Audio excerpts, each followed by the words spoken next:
l'Esprit de vérité sera venu. Il vous conduira dans... Amen. Soyez dans l'allégresse et réjouissez-vous en l'Éternel votre Dieu. Car il vous donnera la pluie en son temps. Amen.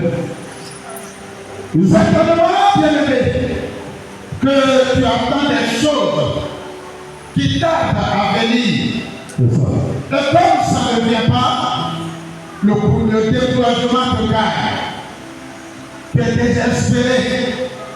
Tu as perdu espoir. Tu ne sais plus comment faire. Quand on te parle de Dieu, tu dis, oh, on ne dit pas ça, bien-aimé. L'Éternel prend un engagement. De la même manière qu'il s'est souvenu d'Israël en Égypte. Israël allait chercher du pain en Égypte. Israël est bloqué en Égypte. Il ne peut plus retourner à Canaan. Il est devenu esclave. Et c'est en ce moment-là qu'Israël a commencé à pleurer, à chercher le secours, à invoquer le Dieu tout-puissant de lui venir en aide. Dieu dit, il entend les prières d'Israël. Il voit ses souffrances. Voilà pourquoi il est descendu pour le délivrer. Ce matin, ce n'est pas Israël, mais c'est toi et moi, bien-aimés. À cause de ce que nous souffrons, à cause de ce que l'ennemi te tient encore en captivité, à cause de ce que les petits sorciers de ta famille, il s'agit encore, tu pleures, tu appelles le secours, tu ne dors même pas. Tes sommeils sont doublés, mais l'Éternel te dit ce matin, il entend tes cris que tu pousses. Il voit tes souffrances. Comme il a vu les souffrances d'Israël. Il entend et il vient pour te secourir. Au nom de Jésus. C'est une joie. Si tout le monde était là, peut-être que chacun allait prendre sa grâce. Mais bien aimé, laisse-moi te dire, le jour du salut, l'avènement, c'est toi et moi qui serons enlevés. Oui, parce que c'est nous qui sommes là. Les autres, ils ne pourront pas arriver là-bas. Ils vont rester sur la terre. Amen. Je te dis la vérité. Le jour de l'enlèvement, celui qui n'est pas venu aujourd'hui ne sera pas enlevé. Non, ce n'est pas pour lui, c'est pour toi. L'Éternel remplacera tout ce que l'ennemi a volé.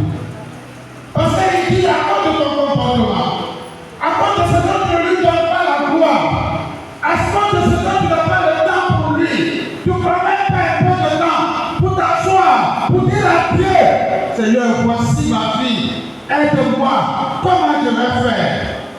Tu ne lui poses pas de questions. Donc il a envoyé son armée pour te dévorer. Pour dévorer ta situation, pour t'écrire, pour compliquer la vie, pour te compliquer la vie. Et son armée est venu, il a tout mélangé. Il a tout mélangé. Et tu as le désespoir. Si longtemps, bien-aimé, tes ennemis t'ont volé, ils t'ont détruit la vie, ils ont détruit ta richesse, ils ont bloqué tes bénédictions, elles ne viennent plus. Ce matin, le temps est venu pour dire l'Éternel restitue tout ce que tes ennemis t'ont volé. Amen, amen. Ça mérite une acclamation. Alléluia. Jésus. C'est pas moi qui te promets. C'est pas moi. Je n'ai pas dit pasteur Oulé te promet, mais l'Éternel te promet. Tu dois te réjouir. Il dit, il va te restituer tout ce que tes ennemis t'ont volé. L'Éternel va remplacer ce que tes ennemis ont te volé, gâté. Ça va devenir nouveau. Mais est-ce que toi-même là, ton comportement va faire comment? Est-ce que tu ne fuis pas l'église? Est-ce que tu n'es pas toujours dans les funérailles? Est-ce que tu n'es pas ailleurs qu'à l'église? On va lire encore le deuxième passage dans le livre de Juges. Juges chapitre 6. Juges chapitre 6. À partir du premier verset. Je lis la pensée du Seigneur. Juges 6, Oui. verset 1. Oui.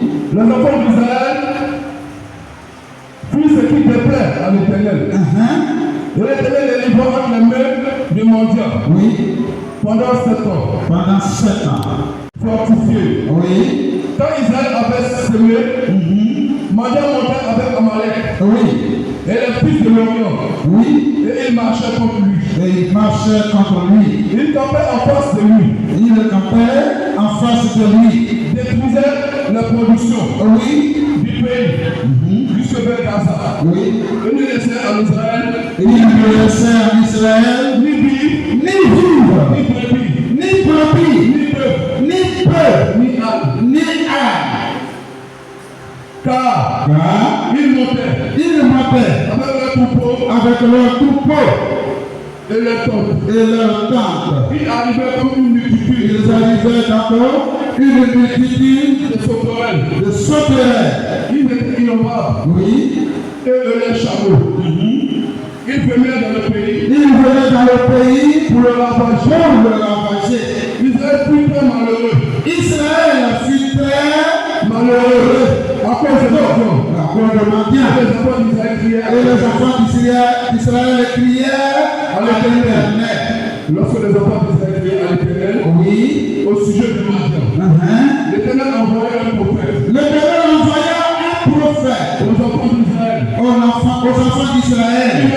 Il leur dit, Ainsi parle l'Éternel, ainsi parle l'Éternel, le Dieu d'Israël. le Dieu d'Israël. Je vous ai fait monter d'Égypte. Je vous ai fait monter d'Égypte. Je vous ai fait sortir Je vous ai fait de sortir la maison de de servitude. la maison du servitude. Je vous ai délivré Je vous ai délivré de la main des Égyptiens de la main des Égyptiens et de la main de tous ceux et de la main de tous ceux qui vous opprimaient. qui vous ont opprimés. Et je les ai chassés Et je les ai chassés devant vous. devant vous. Et je vous ai donné le Et je pays. vous ai donné le pays. Alléluia. Amen. Voilà ce que le Seigneur dit aux enfants d'Israël et ce que la Bible dit, la parole de Dieu. Quand on ne marche pas selon ce que Dieu veut, quand on ne fait pas ce que Dieu veut qu'on fasse, ce sont des choses comme ça qui nous arrivent. C'est des choses comme ça qui nous trouvent en chemin. Israël, qui a été choisi par le peuple, par l'Éternel, pour être son peuple, son bien-aimé. Israël ne peut pas écouter l'Éternel. Israël a préféré adorer des bois, des cailloux, des caoutchoucs, des rochers. Bien-aimé, à cause de ce comportement, l'Éternel a envoyé son armée, des sauterelles, des maladies, tout ce qui n'est pas bien. Oui. Est-ce que toi, dans quel camp tu te trouves? Dans le camp de ton adversaire ou bien dans le camp de l'Éternel? Parce qu'il dit, si tu ne marches pas selon ce qu'il veut, comment il veut que tu marches, ce sont des choses comme ça qui vont t'arriver.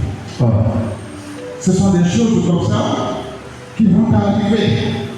Tu vas chercher le secours. Partout, tu vas crier. Tu vas appeler le secours. Mais tu ne trouveras pas. Non, tu ne trouveras pas. Parce que l'Éternel a pris un engagement, une décision de te faire souffrir.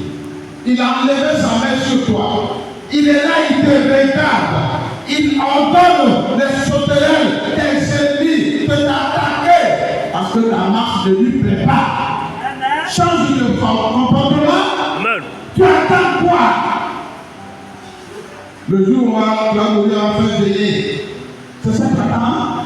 Ça ne chauffe pas. La veillée, ça ne chauffe pas. Parce que la Bible dit, après la mort vient le jugement. C'est ça. Pendant qu'on est en train de faire veiller, si toi tu es en jugement, tu n'as pas d'avocat. Qui va te défendre? Qui va te défendre? Qui va te défendre?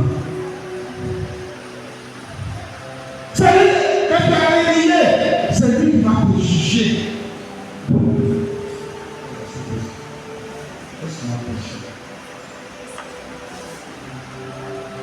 Alléluia.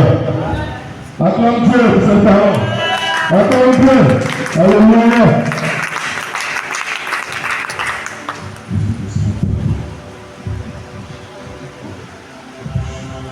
Alléluia. Amen. Bien aimé, quand tu ne marches pas selon la volonté de Dieu, il permet que tes ennemis viennent pour t'attaquer. Mais toi, tu es né pour réussir. Parce que tu ne peux pas être le fils, sinon l'enfant de l'Éternel. Et puis tu vas souffrir. À moins que toi-même, tu aies choisi la souffrance. C'est toi-même qui as choisi. C'est toi-même. C'est pas l'Éternel. Lui, il permet. Comme tu ne l'appelles pas, il croise ses bras, il regarde. Et puis il demande à son armée d'aller t'attaquer.